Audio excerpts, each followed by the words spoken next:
Hi friends, তো আমরা বেরিয়ে পড়লাম মির্জাপুর বাঙ্কিপুরের স্টেশন থেকে নেমে যেতে হয় জগন্নগরের মন্দির।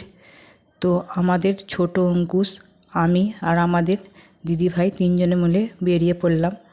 তো বাড়ি থেকে স্টেশন বেশি দূরে নয়, 10-15 মিনিটের পথ, তাই আমরা হেঁটেই চলে এলাম।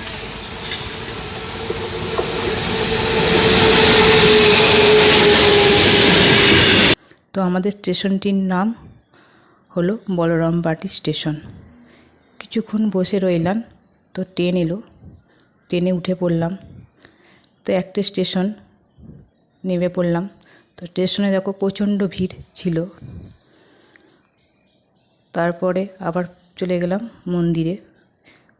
তো ওখান থেকে মন্দির বেশিক্ষণ নয়, তো আমরা হেঁটেই চলে গেলাম মন্দিরে। মন্দির চত্বরে প্রচণ্ড ভিড় ছিল। তো আমরা প্রথমে লাইন দিয়ে পুজো দিয়ে দিলাম। তো এতটাই ভিড় ছিল, তো মাকে তোমাদের ঠিক মতো দেখাতে পারলাম না।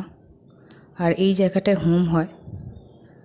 এখানে প্রায় 1 লাখেরও বেশি লোক আসেন। এখানে অনেক দূর দূরান্ত থেকেই আসে। এই মন্দিরের ডান দিকে মায়ের প্রসাদ খাওয়াচ্ছিলেন, আর বাম দিকে পুজোর দেবার লাইন ছিল। তো এখানে 1 লাখেরও বেশি ভক্তরা মায়ের কাছে প্রসাদ গ্রহণ করতে আসেন, পুজো দিতে আসেন। তো প্রচণ্ডই ভিড় হয় এখানে। তো এই মন্দিরের পিছনে আর একটা মন্দির আছে, সেটা তোমাদের সাথে পরে শেয়ার করব। তো তোমাদের কেমন লাগলো কমেন্ট করে জানাবে।